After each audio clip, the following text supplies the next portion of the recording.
tardes, hermanos. Arrancamos con esta semana de aniversario de la iglesia, y qué mejor manera de celebrarlo que estudiando de la palabra de Dios acerca de la doctrina de la iglesia, acerca de eclesiología. Eclesiología, que es la doctrina de la iglesia, lo que enseña la Biblia sobre qué es la iglesia, cómo debe funcionar, qué es lo que cómo el Señor la ha ordenado.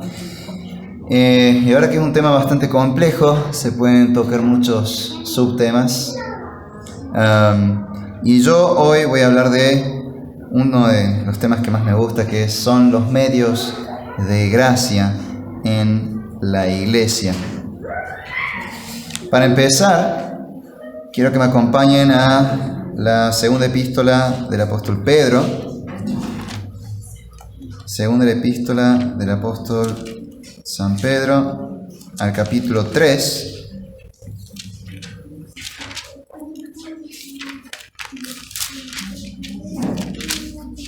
Versículo 18.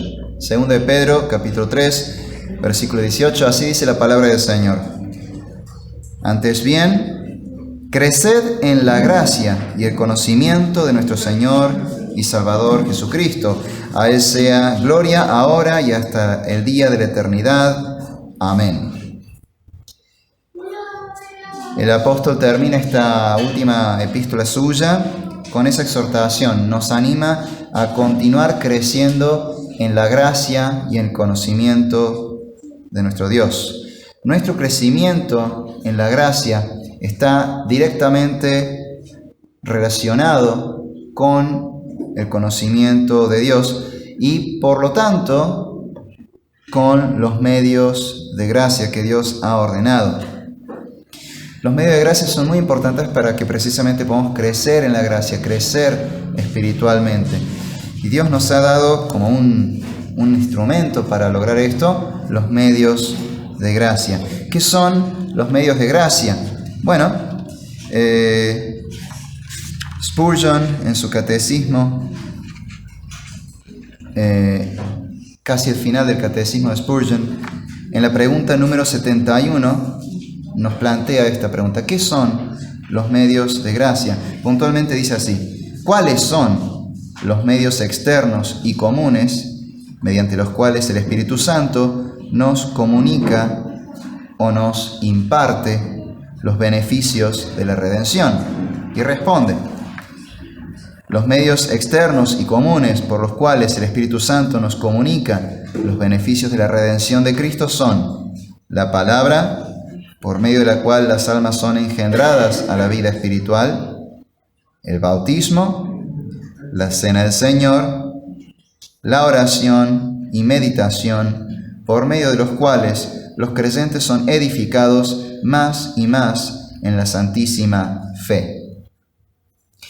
De hecho, si le echamos una mirada al libro de los Hechos, en el capítulo 2, en los versículos 40 al 42, se nos describe la vida de la iglesia primitiva, que sirve de modelo para la iglesia en todos los tiempos y en todo lugar. Y allí se mencionan los medios de gracia. Hechos capítulo 2, versículos 40 y 42, dice: y con otras muchas palabras testificaba y les exhortaba diciendo: sed salvos de esta perversa generación. Así que los que recibieron su palabra fueron bautizados, y se añadieron aquel día como 3,000 personas, y perseveraban en la doctrina de los apóstoles, en la comunión unos con otros, en el partimiento del pan y en las oraciones. Acá en este versículo que describe la vida de la iglesia aparecen estos mismos 4 medios de gracia que menciona Spurgeon en su catecismo: la predicación de la palabra de Dios, el bautismo, la Santa Cena y la oración. Los medios de gracia entonces son estos elementos, estos elementos externos que Dios nos da como herramientas para que por medio de ellos Cristo nos comunique los beneficios de la salvación, de la redención. Son ordenanzas, o también podemos llamarlos sacramentos. No hay nada de malo con esa palabra, teológicamente hablando, solo que bueno, cierta denominación muy conocida ha hecho abusos con ese término, pero en sí se los puede llamar ordenanzas o sacramento, está bien. Estas ordenanzas o sacramentos son elementos que son eficaces para comunicarnos, para impartirnos la gracia de Dios, pero solamente son eficaces para aquellos que han sido elegidos para la salvación. Los sacramentos u ordenanzas llegan a ser medios eficaces de salvación, no tanto porque haya alguna virtud en esos medios en sí mismos, tampoco son eficaces porque el que los administre tenga algo especial en sí, sino que estos medios, estos sacramentos son eficaces para transmitir la gracia a los creyentes solamente por la bendición de Cristo, por la obra de Cristo, por la obra de su Espíritu Santo, en aquellos que reciben, que participan de estos medios de gracia con fe. Es un factor importante que participemos de estos medios de gracia, que los usemos a los medios de gracia con fe. De hecho, el apóstol Pedro, en el versículo que vimos al inicio, nos dice que debemos crecer en la gracia, en el conocimiento de Dios, pero menciona que debemos hacerlo con fe. ¿Cuáles son estos medios de gracia? Entonces dijimos que eran 4, la palabra de Dios, el bautismo, la Santa Cena y la oración. Se podrían agregar otros más al listado, pero quizás no son exactamente medios de gracia, sino que más bien entran en otra categoría que son la de las disciplinas espirituales, ¿sí? Y si queremos hablar de disciplinas espirituales, bueno, los puritanos eran unos grandes maestros de ese tema. Pero también hay un libro muy bueno que de hecho, si mal no recuerdo, está en la biblioteca, que es del autor Donald Whitney y se titula Las disciplinas espirituales para la vida cristiana. Allí cada capítulo desarrolla una disciplina espiritual distinta y también menciona un poco algunos de los medios de gracia, más que nada lo que tiene que ver con el estudio de la palabra, de las escrituras. Pero más que nada se centra en las disciplinas espirituales, el ayuno, bueno, muchas otras cosas. Hoy nos vamos a centrar solamente en los medios de gracia. La palabra de Dios es el medio de gracia por excelencia. Y de hecho los demás medios de gracia dependen de la palabra de Dios. El bautismo y la Santa Cena no tienen significado si están vacías de la palabra de Dios. La oración, ¿cómo oramos? ¿En base a qué? Bueno, ¿a quién oramos? Todo eso va a estar moldeado, informado por la palabra de Dios. Entonces, todos los medios de gracia dependen de la palabra de Dios. Por lo tanto, esta es el medio de gracia por excelencia, la Biblia, las Sagradas Escrituras. Y de hecho, quiero que me acompañen a un versículo que está en Hebreos capítulo 4, versículo 12. Un versículo muy muy conocido que nos habla de cómo la palabra de Dios es eficaz como un medio de gracia. Epístola a los Hebreos capítulo 4, versículo 12 dice así: porque la palabra de Dios es viva y eficaz y más cortante que toda espada de dos filos, y penetra hasta partir el alma y el espíritu, las coyunturas y los tuétanos, y discierne los pensamientos y las intenciones del corazón. La palabra de Dios es palabra viva. No es simplemente un libro que contiene información, un libro más. No es solamente un libro de filosofía o un libro de cultura. Es la mismísima palabra de Dios. Por lo tanto, tiene vida y da vida y puede transformar la vida de las personas. Es viva y eficaz, más cortante, es decir, sumamente poderosa. ¿Para qué? Para penetrar lo más profundo de nuestro ser, abrirnos los ojos, darnos discernimiento, sacar a la luz lo que hay en nuestros corazones, cuáles son nuestras verdaderas intenciones. La palabra de Dios realmente es viva y eficaz. Es el medio de gracia por excelencia para transformarnos, para quebrantarnos, para darnos la vida eterna. La palabra de Dios, entonces, tiene poder para salvarnos, tiene poder para santificarnos, para edificar a los creyentes, para edificar a la iglesia. La Biblia, la palabra de Dios, tiene poder para darnos madurez y crecimiento espiritual en Cristo. Un versículo que habla de esto, de todo esto, y que es muy conocido, es el versículo de 2 Timoteo, capítulo 3, versículos 16 y 17. Vamos allí, 2 Timoteo, capítulo 3, versículos 16 y 17. Dice así: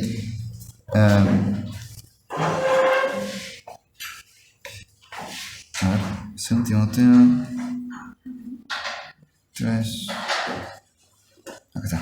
Toda la escritura es inspirada por Dios y útil para enseñar, para redarguir, para corregir, para instruir en justicia, a fin de que el hombre de Dios sea perfecto, enteramente preparado para toda buena obra. ¿Ven? Habla de que tiene poder para enseñarnos, instruir, ¿sí? Para corregirnos, para redarguir, y también para darnos crecimiento espiritual, al punto de que llegamos a ser íntegros y preparados para hacer el bien, para hacer la voluntad de Dios. Un poquito antes, en el versículo 15, ya incluso nos dice que la Biblia es la que nos da la salvación, porque nos presenta el Evangelio. Dice a Timoteo que él desde la niñez ha sabido las Sagradas Escrituras, las cuales le han dado la sabiduría, ¿sí?, para la salvación, que es por medio de la fe en Jesucristo nuestro Señor. Entonces, ahí vemos cómo la Biblia es el medio de gracia por excelencia. Nos da la salvación por medio de Cristo, porque nos habla del Evangelio, nos revela a Cristo, nos revela nuestra situación como pecadores, nuestra condenación, nuestra perdición, nos revela la solución, que es Cristo, y nos salva. También nos santifica, nos va purificando espiritualmente a medida que nos enseña qué cosas en nuestras vidas están mal, qué debemos cambiar, qué pecados debemos abandonar, qué cosas debemos empezar a hacer para honrar a Dios. A medida que somos discipulados en el Señor, nos va edificando, nos va dando madurez y crecimiento espiritual. La palabra de Dios, a su vez, o mejor dicho, tomando esto en cuenta, podemos entender entonces que el ministerio de la palabra de Dios se lleva a cabo de varias maneras, y cabe preguntar cómo es que debe ser usado este medio de gracia. De hecho, el catecismo pregunta cómo es que debemos usar la palabra de Dios. Y básicamente debemos entender que el ministerio de la palabra, o sea, ministrar significa servir la palabra, el servir la palabra tiene 3 pilares, ¿sí? Es como una silla con 3 patas. Las 3 patas de esta silla, los 3 pilares que sostienen el ministerio de la palabra de Dios son la predicación expositiva, el discipulado y la consejería bíblica. A lo largo de las Escrituras, cuando leemos todo lo que la Biblia dice sobre sí misma y cómo debe ser usada, vemos que básicamente se nos habla de eso, de la predicación, se nos habla de el discipulado y se nos habla de la consejería. Uno de los textos que quizás engloba todo esto de una manera breve y bellamente expresada es el Salmo 19, que nos habla de cómo Dios se ha revelado al mundo, ¿sí?, de una manera general a través de la creación, pero que esa revelación de la creación no llega a ser tan impactante porque su voz no es escuchada, dice el Salmo. Pero luego empieza a hablar de una revelación especial que es mucho más excelente, más específica, y es la palabra de Dios, la Biblia, que es la revelación de Dios por excelencia. Y en ese Salmo, en los versículos 7 al 11, se nos dicen muchas cosas que logra la palabra de Dios en nosotros y que tienen que ver con todo lo que es el ministerio de la palabra, predicación, discipulado, y en especial muchas cosas tienen que ver con la consejería bíblica. Repito, leamos el Salmo 19, los versículos 7 al 11. Dice así: La ley de Jehová es perfecta, que convierte el alma, nos da la salvación. El testimonio de Jehová es fiel, que hace sabio al sencillo, nos enseña, nos instruye. Los mandamientos de Jehová son rectos, que alegran el corazón. Esto ya tiene que ver directamente con la consejería. Alguien que está desanimado, un consejo bíblico le da gozo, alegría, aliento. El precepto de Jehová es puro, que alumbra los ojos, te guía. ¿Sí? ¿Cuántas veces vamos a buscar consejería bíblica porque no sabemos qué decisión tomar? Necesitamos escuchar a alguien más, una mirada más y recibir un buen consejo. Y nos lo da con la palabra de Dios, alumbra nuestros ojos. El temor de Jehová es limpio, que permanece para siempre. Los juicios de Jehová son verdad, todos justos. Deseables son más que el oro y más que mucho oro afinado, y dulces más que miel y que la que destila el panal. Tu siervo es además amonestado con ellos, en guardarlos hay grande galardón. Eso es lo que pasa cuando se predica la Biblia, cuando se nos discipula con la Biblia y cuando se nos aconseja con la Biblia. Esos son los pilares del ministerio de la palabra. Hasta aquí este primer medio de gracia, que es la palabra de Dios. Vamos ahora con el segundo medio de gracia, que es el bautismo. Y vamos a leer el pasaje por excelencia que habla de este tema, que es Mateo 28, versículo 19.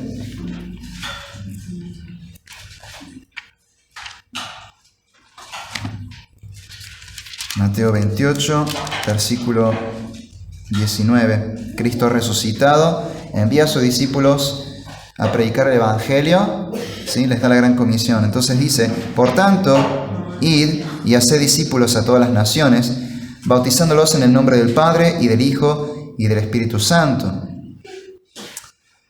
Bautizándolos en el nombre del Padre y del Hijo y del Espíritu Santo.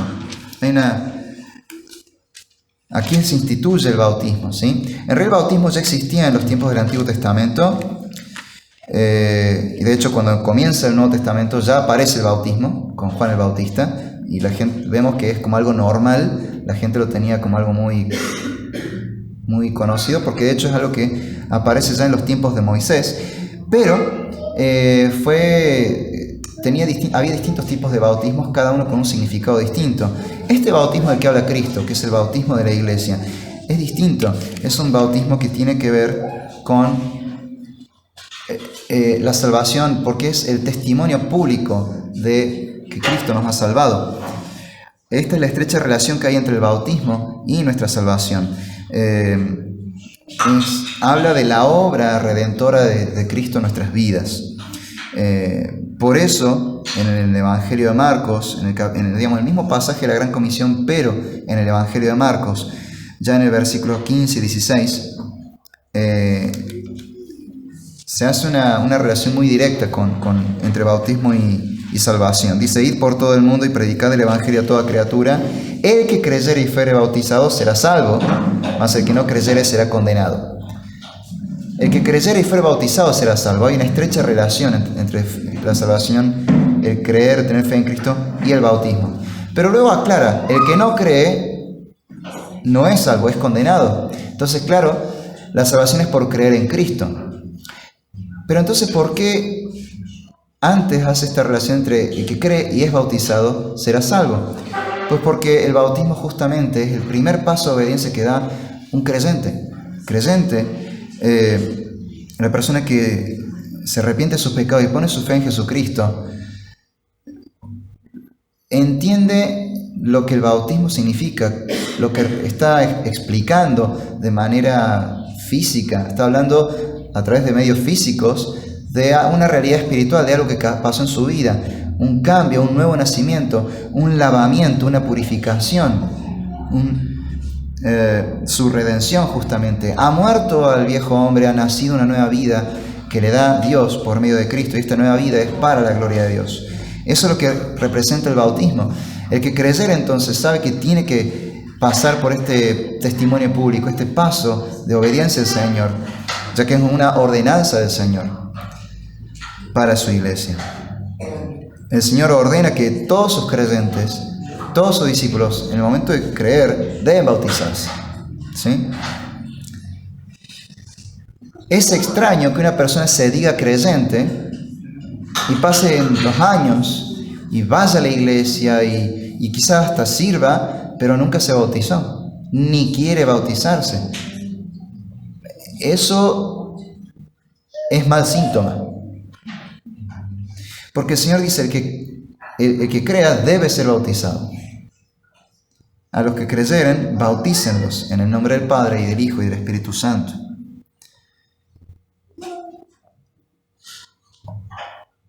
Es un mandamiento del Señor. Todo creyente debe pasar por el bautismo. Es su primer paso de obediencia. Y también es un testimonio público de lo que Dios ha hecho en su vida. Es un testimonio público en realidad que viene de dos lados. Por un lado, es un testimonio público por parte del creyente. ¿Y el público cuál es? La iglesia. El nuevo creyente da testimonio ante la iglesia de que él también tiene fe en Jesús, al igual que la iglesia. Él está diciendo, yo también soy cristiano, yo también soy discípulo de Cristo, yo también he sido salvado como ustedes. Ese es el testimonio público del creyente cuando se bautiza. Y también la iglesia está dando testimonio público de alguna manera, porque está sirviendo como testigo de que esa persona que se está bautizando es un verdadero creyente.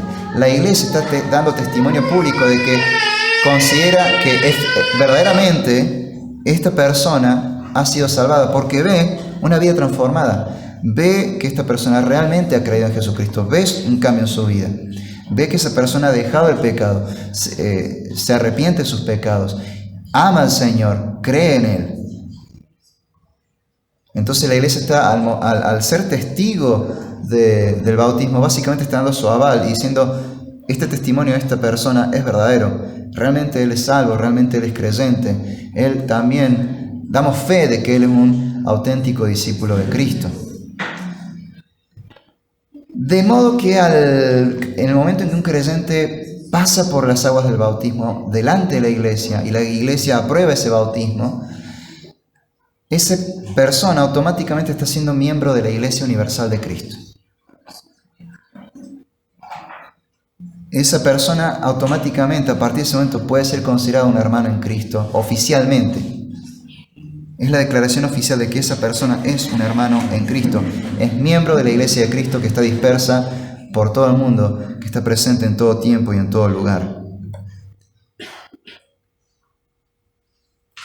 Para que el bautismo tenga validez, o sea, apropiadamente administrado, como dice Cristo, tiene que ser hecho como dice Cristo. Y Cristo dice que el bautismo se debe hacer en el nombre del Padre y del Hijo y del Espíritu Santo.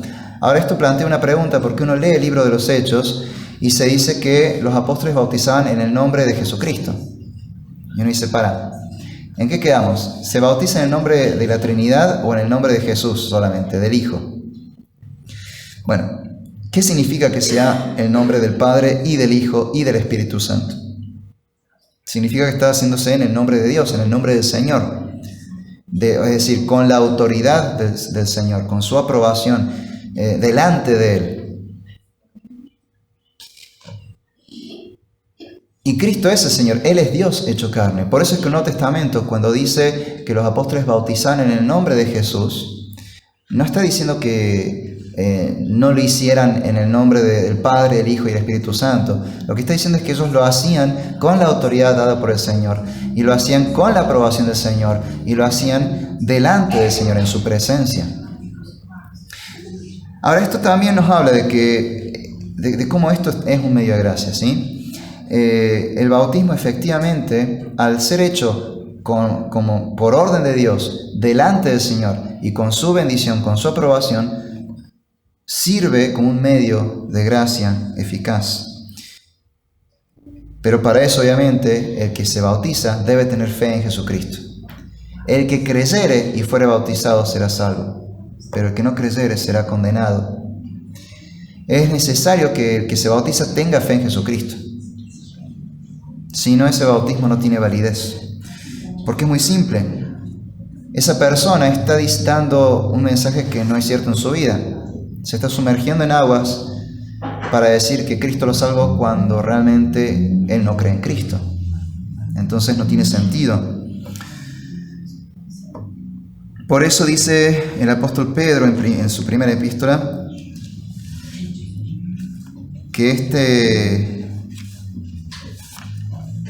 que el bautismo es un medio de gracia que habla de nuestra purificación en nuestra conciencia. Vamos a 1 Pedro capítulo 3, versículo 21. El bautismo que corresponde a esto ahora nos salva, no quitando las inmundicias de la carne, sino como la aspiración de una buena conciencia hacia Dios por la resurrección de Jesucristo, quien habiendo subido al cielo está a la diestra de Dios, y a él están sujetos ángeles, autoridades y potestades. El bautismo habla de nuestra conciencia limpia delante de Dios, porque Dios efectivamente ya nos ha salvado. Hay muchas cosas que simboliza el bautismo, no vamos a hablar de todas ellas, pero si uno quiere profundizar un poco más, por ejemplo, puede leer también el capítulo 6 de Romanos, que está dedicado al tema del bautismo. Y allí se habla cómo el bautismo representa que hemos muerto a la vieja vida, la vida del pecado, hemos sido renacidos por Dios a una nueva vida en Cristo, que esta nueva vida la vivimos para la gloria de Dios. Se nos habla de cómo hemos sido lavados, cómo el bautismo simboliza también un lavamiento, una purificación, simboliza nuestra santificación en Cristo, simboliza también el perdón de nuestros pecados. Entonces hay muchas cosas que simbolizan nuestra santificación, nuestra muerte, nuestra resurrección en Cristo a una nueva vida y un nuevo nacimiento. También, si quieren seguir profundizando, pueden leer del Catecismo de Spurgeon, los últimos, de la pregunta 71 en adelante, están todas son 82 preguntas, 82 preguntas, y desde la 71 a la 82 son todas preguntas que tienen que ver con los medios de gracia. Empezando por la palabra de Dios, sigue con el bautismo, la Santa Cena, y si no me equivoco también termina con la oración. Termina con la Santa Cena, con un detallito ahí. Pero también está otro catecismo que es anterior al de Spurgeon, que es el Catecismo Bautista, de Kitch, que se redactó en los tiempos en el que se redactó la Segunda Confesión de Londres de 1689. Ese catecismo un poquito más largo, tiene algunas preguntas más, y ya las últimas preguntas se dedican a hablar de la oración también. Entonces pueden leer cualquiera de esos documentos y al final van a encontrar toda más información sobre los medios de gracia y pueden profundizar un poco más en el bautismo.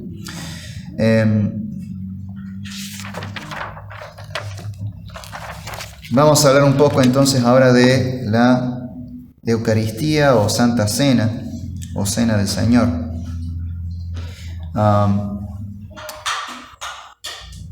Todos estos nombres tienen algún significado. A mí me gusta mucho el término Eucaristía porque significa acción de gracias y es un término que se usa mucho en la Biblia, y a veces se nos olvida este aspecto de la Santa Cena, que es un sacrificio de acción de gracias, ¿sí? No es un sacrificio para la salvación, evidentemente, pero no deja de ser un sacrificio entendido como una ofrenda presentada a Dios.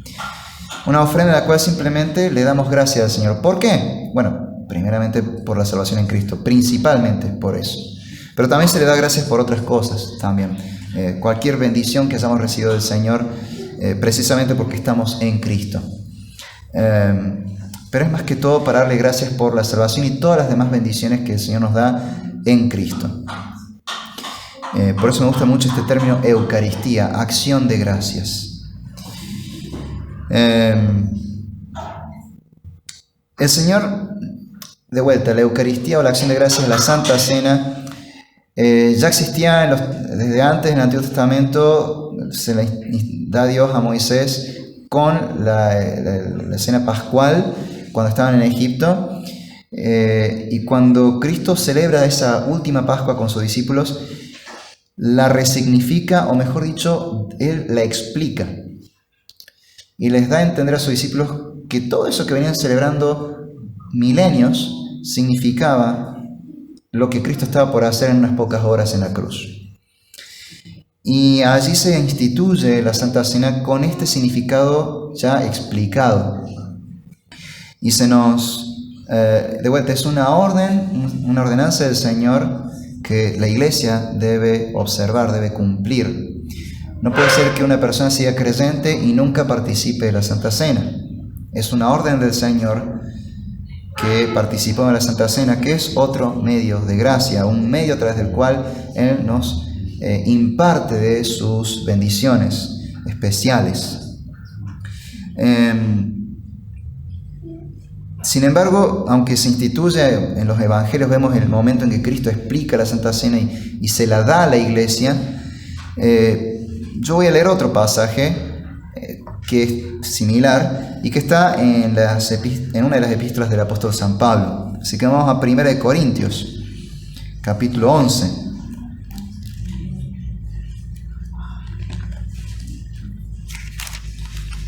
1 Corintios capítulo 11, versículos 23 al 30. Y para dar un poco de contexto, la iglesia en Corinto era una iglesia con muchos problemas, una iglesia con muchos problemas de división. Y a raíz de eso había mucho desorden en la iglesia, incluso al momento de participar de la Santa Cena.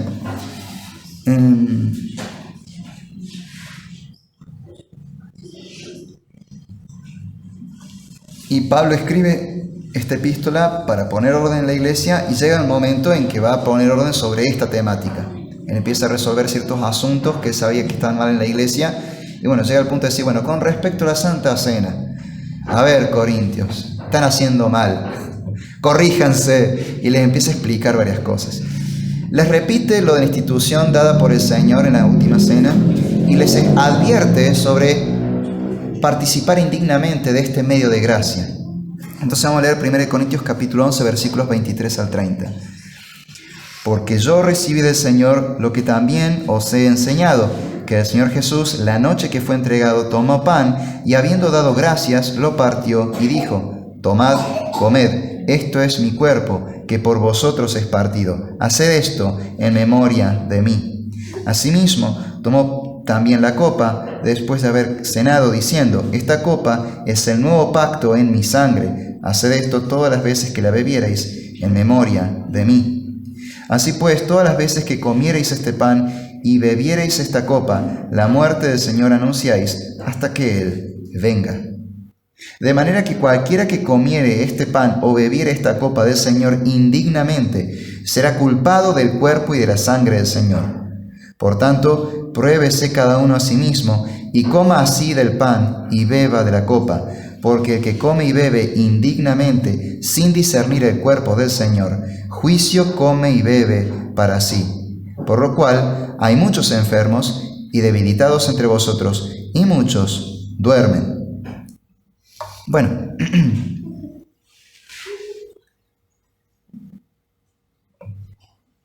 un capítulo antes se habla también de la copa de bendición. Se vuelve a hablar de la Santa Cena y se habla de ella como la copa de bendición. Claramente Pablo está hablándonos de que esta copa, de este pan, son un medio de gracia. No son simplemente elementos con un símbolo, con un simbolismo y nada más. Son verdaderos, auténticos medios de gracia. Verdaderamente el Señor nos bendice por medio de la Santa Cena. Por eso es una copa de bendición. Y por eso comer y beber indignamente de la Santa Cena puede ser muy grave para los creyentes. A tal punto que dice que algunos estaban enfermos, debilitados y otros incluso dormían. Y dormir acá no significa que estuviesen con mucho sueño, significa que estaban muertos. O sea, había gente que por participar indignamente de la Santa Cena había sido castigada con la muerte por el Señor mismo. Si solamente fuera un símbolo, no pasaría nada si cualquier persona, incluso no creyente, participara del pan y del vino. Si es solamente un símbolo, es solamente pan y vino, no pasa nada. Puede participar cualquiera, total es un símbolo. Si no participo de la Santa Cena, por más que sea creyente, no pasa nada, no me pierdo de nada, porque es solamente un símbolo. Si no soy creyente y participo, no me va a pasar nada, porque es solamente pan y vino, solamente un símbolo. Si soy creyente y estoy peleado con mis hermanos y participo de la Santa Cena, no pasa nada, porque total es solo un símbolo. Bueno, claramente Pablo está diciendo que no, eso no es así. No es solo un símbolo, es un medio de gracia. Cristo está presente en el pan y el vino. Hay una presencia real de Cristo. Ahora, hay que diferenciarlo de un mal entendimiento de esta doctrina bíblica. Los romanistas pensaban que se trataba de que literalmente el pan se convertía en la carne de Cristo y el vino se convertía en la sangre de Cristo, a tal punto de que ya no era pan y vino lo que consumías, sino que era cuerpo y sangre. El pan ya no era pan, ahora eran partes del cuerpo de Cristo. El vino ya no era vino, ahora era sangre de Cristo, literalmente hablando. Esa falsa doctrina se le conoce como transubstanciación. Básicamente el pan y el vino se transforman en cuerpo y sangre de Cristo. Bueno, esa doctrina es herética. No es lo que enseñan las Escrituras. Cuando Cristo dice, y acá cita Pablo, esto es mi cuerpo que por vosotros es partido, esta es la sangre, esto es el nuevo pacto en mi sangre. Está hablando de que sí, estos medios representan su cuerpo, su sangre. Están hablando de el sacrificio de Cristo en la cruz. Es el Evangelio siendo graficado con el pan y el vino. Pero al mismo tiempo que nos ordena que hagamos esto en memoria de Cristo, o sea, conmemorando, recordando el sacrificio de Cristo en la cruz, al mismo tiempo eso no significa que Cristo no esté allí presente. Si solamente fuera un símbolo, entonces cualquiera puede participar o en cualquier condición y no sucede nada. Pero acá Pablo nos dice que si se participaba indignamente, había consecuencias muy serias. Había consecuencias de índole espiritual y hasta podía llegar a ser físico, porque efectivamente es un medio de gracia. Efectivamente, Cristo está presente, pero espiritualmente. El pan sigue siendo pan, el vino sigue siendo vino, pero espiritualmente está Cristo allí presente en la iglesia en ese momento de participar de la Santa Cena. De ahí que sea un medio de gracia y de ahí que participar de la Santa Cena indignamente sea peligroso, implica juicio para aquel que participa de una forma indebida.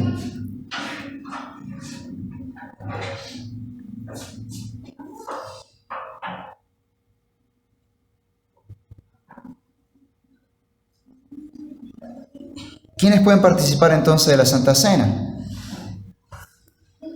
Bueno, solamente los creyentes. Cristo vivió su última cena con sus discípulos y Él claramente les dijo, no saben cuánto deseaba pasar por esta cena con ustedes, comer esta cena con ustedes, mis discípulos. No la hizo abierto a todo el mundo, a todo el público, fue algo más privado, solamente con los que creían en Él.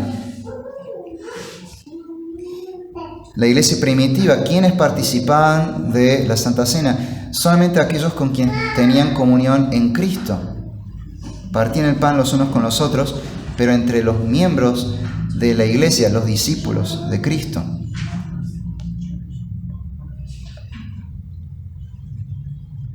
La ordenanza se le dio a la iglesia, no al resto del mundo. Es una cena exclusiva.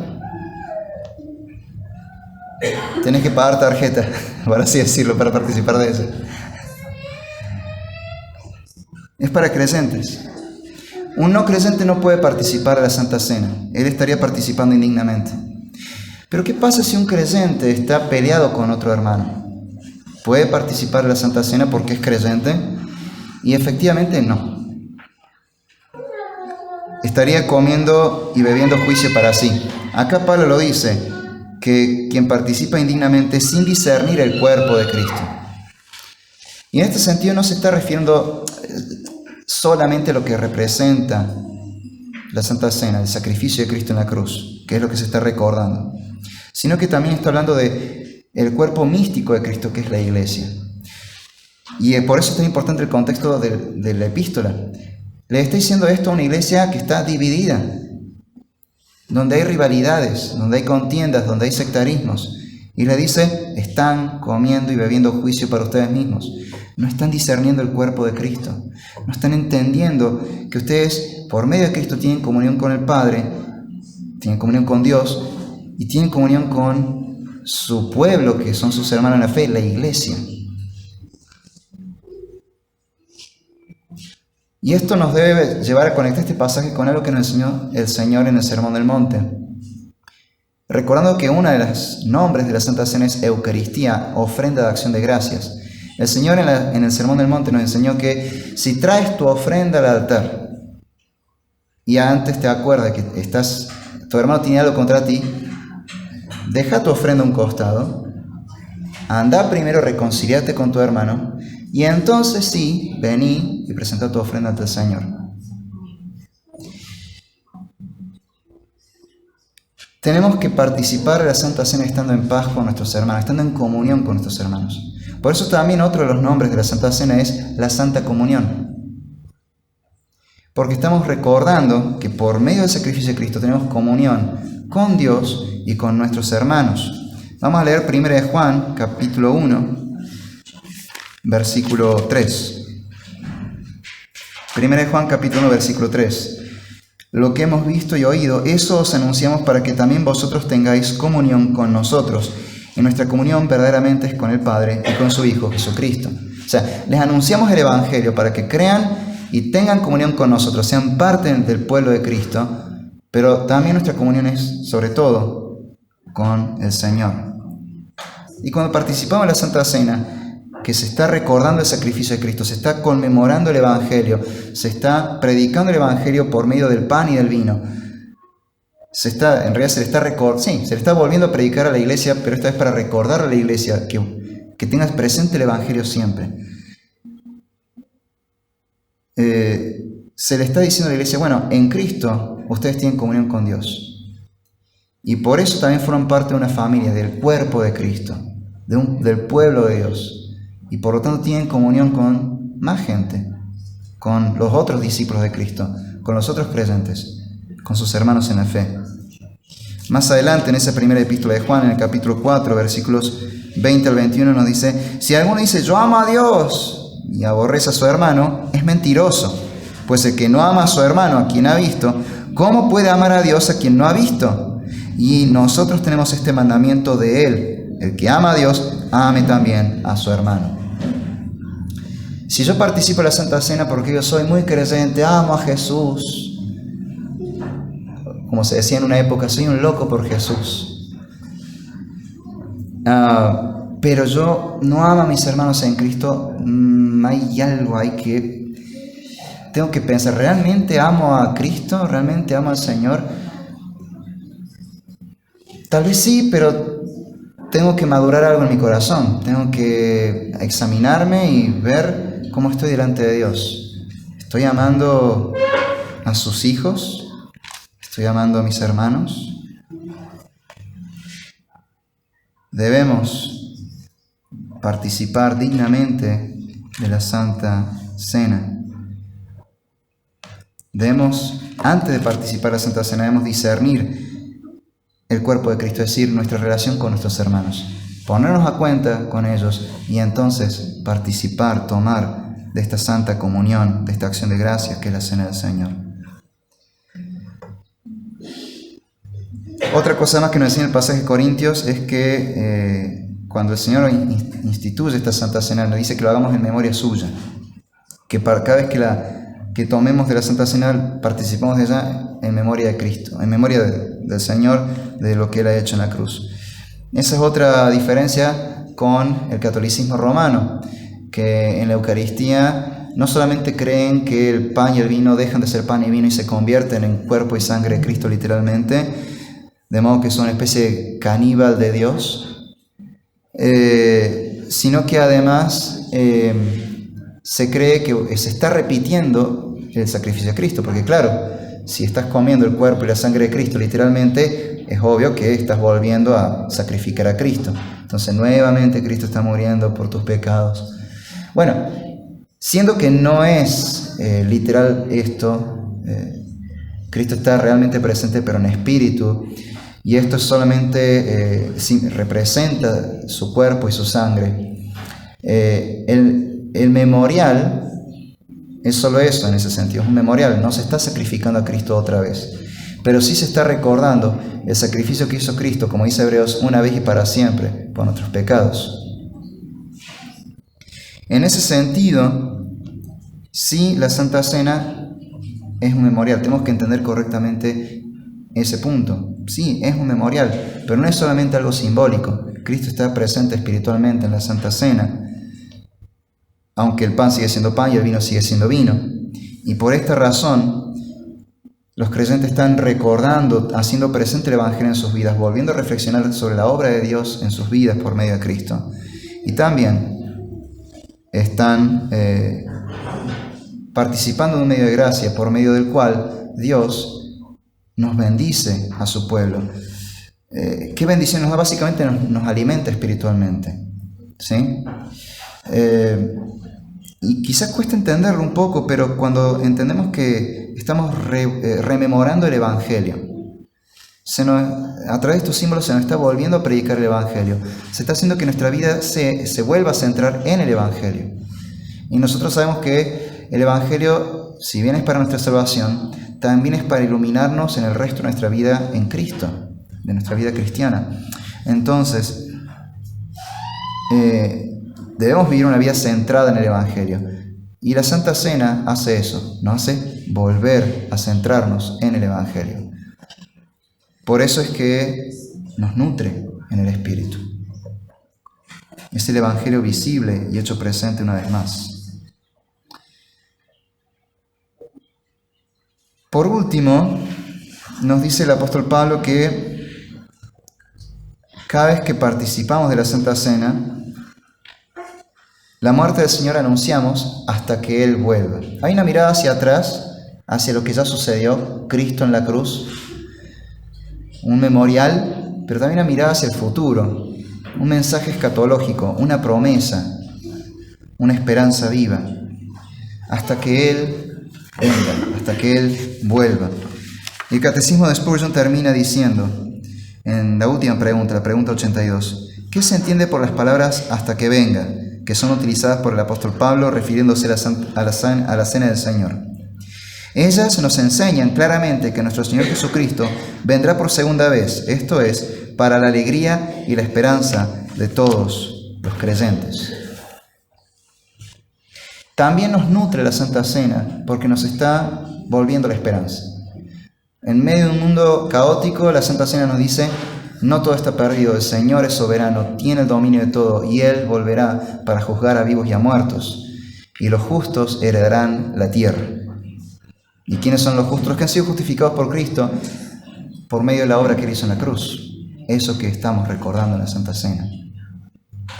En ese sentido también la Santa Cena es un medio de gracia que nos nutre y nos da esperanza, aliento, fuerza y crecimiento espiritual.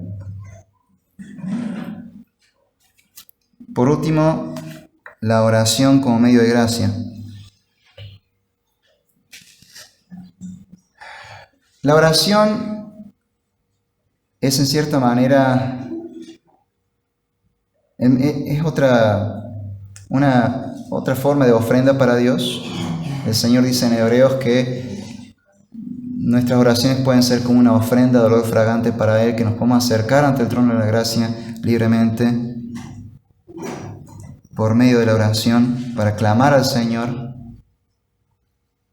De hecho, en Apocalipsis se usa la imagen de sacerdotes llevando incensarios y su olor sube hasta el cielo, y cuando el apóstol pregunta ¿qué es esto?, el ángel dice, esas son las oraciones de la iglesia. Nuestras oraciones son como una ofrenda de olor grato para Dios. Y también son el medio por el cual nosotros derramamos nuestro corazón ante el Señor. Como diría el libro de Lamentaciones, derrama tu corazón ante el Señor. La oración es un medio de gracia, porque nos conecta con el Señor, también nos prepara para hacernos aptos para sus bendiciones. Porque el momento en que yo oro al Señor conforme a su voluntad, yo me estoy poniendo en sintonía con Dios, por así decirlo. Y estoy disponiéndome a escuchar la respuesta de Dios, sea cual sea. Por eso el Señor nos enseñó a orar: hágase tu voluntad en la tierra como en el cielo. Por medio de la oración nosotros pedimos a Dios, pero también pedimos que no solamente lo que queremos, pedimos también que sea su voluntad. Pedimos que nos guíe, pedimos que nos sostenga, pedimos que nos libre, nos salve de algún peligro. Y nos disponemos, estamos diciendo: listo, Señor, acepto tu respuesta, hágase tu voluntad. Yo te pido, pero sé que soberano eres tú, que sea tu voluntad, y yo la acepto. De alguna manera, por medio de la oración, como medio de gracia, nos volvemos recipientes aptos para recibir la gracia, la bendición de Dios. ¿Cómo debemos orar? Bueno, hay muchas maneras en que podemos orar. La Biblia está repleta de oraciones. La Biblia es un gran libro que nos enseña a orar. Dentro de la Biblia tenemos oraciones de distintos creyentes, y también tenemos un libro entero que es un libro de oración, y un himnario que es el libro de los salmos. Muchos de estos salmos son también oraciones al mismo tiempo que alabanzas. Y hay todo tipo de oraciones ahí. Hay acciones de gracias, hay clamores, ruegos,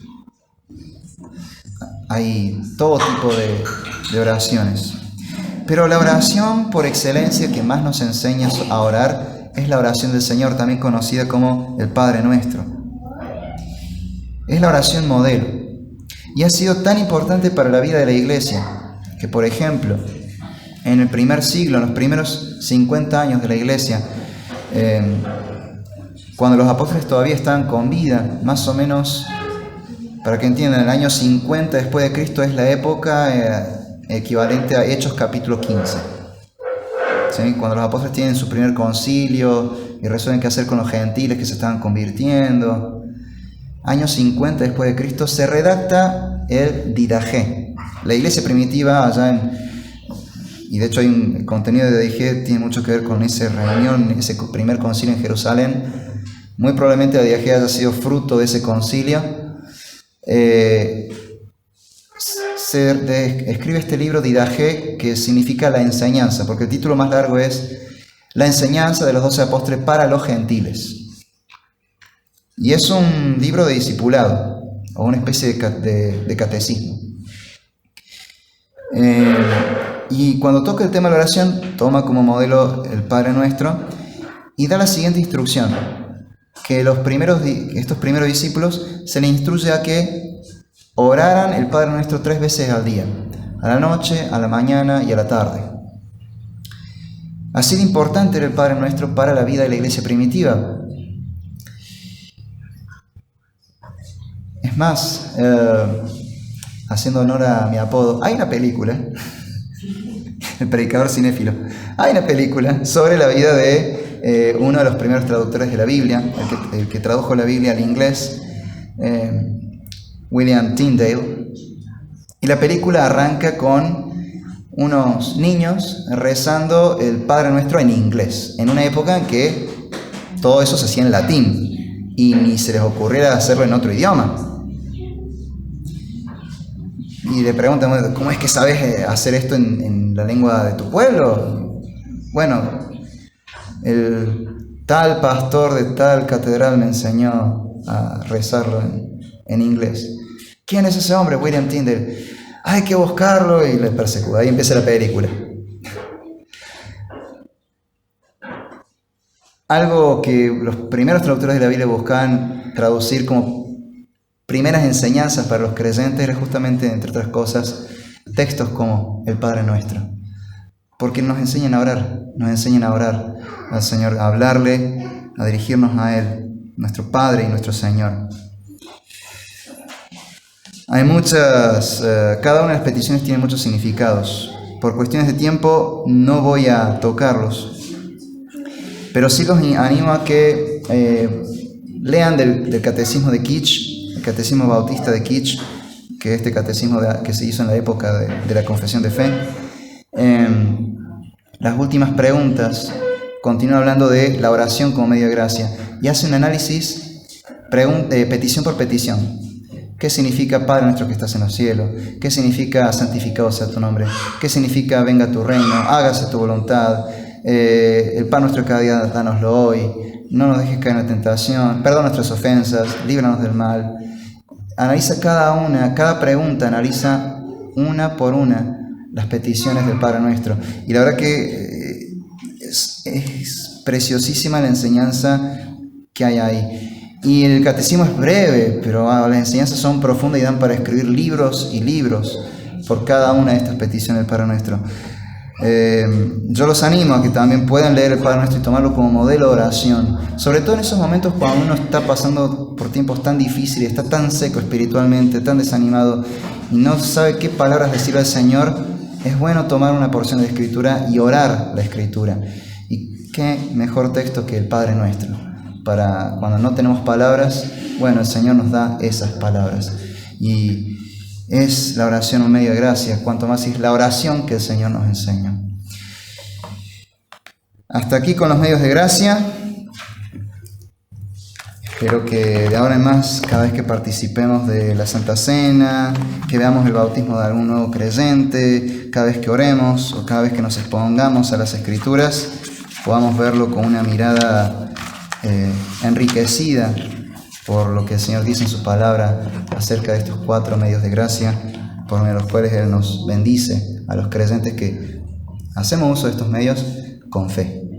Que el Señor los bendiga.